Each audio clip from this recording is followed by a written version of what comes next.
দর্শক, এটাই সেই নীলাদ্রি লেক। কি নাম শুনেছেন? অবশ্যই শোনারই তো কথা। সুনামগঞ্জ এসেছেন, নীলাদ্রি লেকের কথা শুনেন নাই? এমন মানুষ বা এমন পর্যটক কিন্তু আমরা সচরাচর দেখিনি বা দেখায় মিলে না। নীলাদ্রি লেক সম্পর্কে যদি বলতে যাই, তবে অবশ্যই বলতে হবে এই নীলাদ্রি লেকটি হলো চুনাপাথরের পরিত্যক্ত খনির লাইমস্টোন লেক। সুনামগঞ্জ জেলার তাহিরপুর উপজেলার উত্তর শ্রীপুর ইউনিয়নের টেকের ঘাট নামক স্থানে এই লেকটি অবস্থিত, যেটাকে আমরা বর্তমান যেই নামে ডাকছি সেটা হলো নীলাদ্রি লেক। তবে এই বিষয়ে অনেকের অনেক রকম মতামত থাকতে পারে। এই লেকের প্রকৃত নাম কিন্তু শহীদ সিরাজ লেক, কিন্তু ভ্রমণ কমিউনিটিতে এই লেককে নীলাদ্রি লেক নামেই সবাই ডেকে থাকে এবং এই নীলাদ্রি লেক নামেই কিন্তু পরিচিত। অবশ্য স্থানীয় লোকজন একে টেকের ঘাট পাথর কোয়ারি নামে চেনে। লেকের চমৎকার নীল পানি, ছোট বড় টিলা আর পাথরের সমন্বয়ে নীলাদ্রি লেকটা করেছে অপার্থিব সুন্দরের অধিকারী। দর্শক, আমি কিন্তু এখন সেই জায়গাটি অবস্থান করছি। এটাই সেই নীলাদ্রি লেক, যেই লেককে আমরা অনেকে শহীদ লেক বলি, অনেকে অনেকভাবে টেকের ঘাটের লেক বলে থাকি। তবে এটার অরিজিনাল যে নাম সেটা হলো নীলাদ্রি লেক।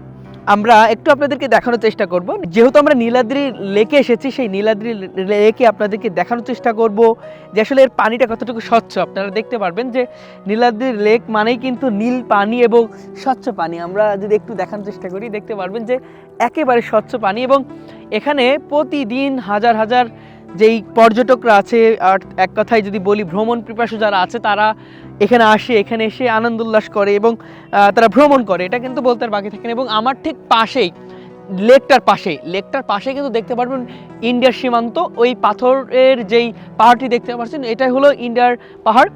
আমরা যেখানে অবস্থান করছি নীলাদ্রি লেকটা কিন্তু ভারতের সীমান্ত ঘেঁষে বাংলাদেশে অবস্থিত, এমনটাই কিন্তু আমরা দেখতে পাচ্ছি দর্শক। এবং কতটা অপূর্ব সৌন্দর্যের অধিকারী এই লেকটি সেটা বলতে আর বাকি থাকে। এখানে কিন্তু কখনো পানি শুকায় না, এমনটা কিন্তু আমরা শুনেছি। কারণ এটা একটি, এক কথায় যদি বলি, চুনা পাথরের যেই খনি ছিল সেই খনির একটি অংশ। এখানে প্রচুর পরিমাণ, আমরা শুনেছি প্রচুর পরিমাণ কিন্তু গভীর এই জায়গাটি, সেই কারণে এখানে কখনো পানি শুকায় না। আপনারা দেখতে পাচ্ছেন পর্যটকরা আসছে, এসে এখানে আনন্দ উল্লাস করছে, কেউ বা নৌকা নিয়ে ঘুরছে। আপনারা দেখতে পাচ্ছেন উঁচু পাহাড়, সেই পাহাড় ঘেঁষেই কিন্তু নীলাদ্রি লেক। এখানে চুনা পাথরের খনি ছিল, এখন সেই খনিটা কিন্তু প্রায় মৃত। এখানে আর চুনা পাথর উত্তোলন করা হয় না, সেই কারণে এই নীলাদ্রি লেকটা এখন পর্যটকদের জন্য সবচেয়ে গুরুত্বপূর্ণ। আমি আপনাদেরকে একটু দেখানোর চেষ্টা করবো, একটু আমার সাথে আসেন, আমি আপনাদেরকে দেখাবো নীলাদ্রি লেকের যেই দৃশ্যটা কতটা সুন্দর। আমরা এই পার থেকে ওই পারে যাব, ওই পারে যে আপনারা দেখতে পাচ্ছেন এখানে কিন্তু পর্যটকরা এসেছে বিভিন্ন জায়গা থেকে। পাশাপাশি আমরা যতটুকু দেখতে পাচ্ছি নৌকায় অনেকে ঘোরাঘুরি করছে। যেহেতু নীলাদ্রি লেকটা নীল পানি, সবচাইতে ভালো লাগা যে বিষয়টি এখানে নীল পানি, সেই কারণে সবচাইতে আকর্ষণীয় একটি বিষয় নীল পানি, গভীরতা অনেক, কখনো পানি শুকায় না এবং এখান থেকে আসলে ভিউটা কিন্তু বেশ চমৎকার পাওয়া যায়। আমি যদি একটু ছবি তুলে আপনাদেরকে দেখাই, আপনারা বুঝতে পারবেন। আমি এখন একটা ছবি তুলব, হ্যাঁ, আমি একটা ছবি তুললে আপনারা বুঝতে পারবেন যে এখানে আসলে কতটা ভালো লাগে। আমি একটু আপনাদেরকে দেখাই, এখান থেকে যদি আপনি ছবি তুলেন, আসলে এই পানির সাথে একেবারে পাহাড়ের যেই কমিউনিকেশনটা, সেটা কিন্তু সবচাইতে বেটার। আর এই জায়গাটাই ম্যাক্সিমাম মানুষ, পরিবার, স্বজন, আত্মীয় স্বজন সকলকে নিয়ে কিন্তু আসার চেষ্টা করে। আমরা দেখতে পাচ্ছি একজন মামা, তিনি নৌকা নিয়ে কিন্তু এভাবেই ঘুরছে, তার যে যাত্রীরা এক জায়গা থেকে আরেক জায়গায় নামিয়ে দিচ্ছে। এভাবেই কিন্তু নীলাদ্রি লেকটাকে খুব সুন্দরভাবে সাজিয়ে গুছিয়েছে এলাকার মানুষেরা।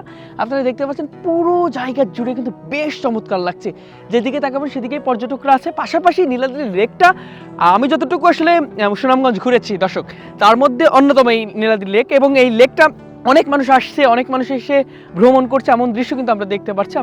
আমি যদি একটু আপনাদেরকে দেখানোর চেষ্টা করি, দেখতে পারবেন পুরো জায়গা জুড়ে কিন্তু নীলাদ্রি লেকের বেষ্টনী আছে। এবং নীলাদ্রি লেকটা যদি বলি গোল আকৃতির, হ্যাঁ, আপনারা দেখবেন যে সামনে যে বড় বড় পাথর দেখবেন, চুনা পাথর কিন্তু রয়েছে।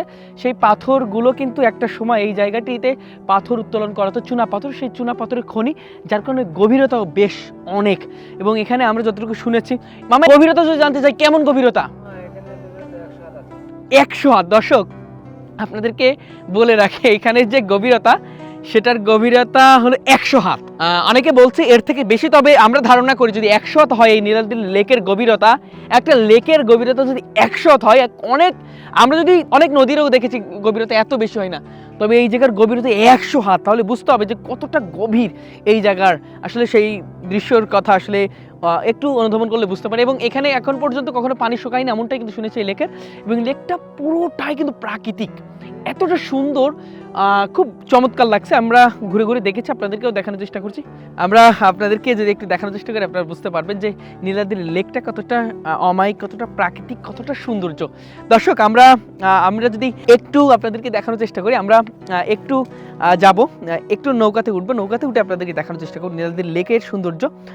একটু আমাদের দর্শক এলো, আমি নীলাদ্রি লেকে চড়বো, চড়ার আগে একটু আপনাদেরকে দেখানোর চেষ্টা করব যে নীলাদ্রি লেকের আসলে সৌন্দর্য কিন্তু এই নৌকায়ও আসলে বহন করে।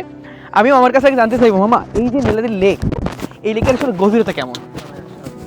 100 হাত গভীরতা? 100 হাত গভীরতা। আচ্ছা, কখনো কি আসলে নামা হয়েছে এখানে? এখানে মানে ডুবের নাম ছিল। আচ্ছা, বাদে বলছে 100 হাত। 100 হাত। দর্শক, এই নীলাদ্রি লেকের গভীরতা 100 হাত এবং নীলাদ্রি লেকটা বেশ সুন্দর।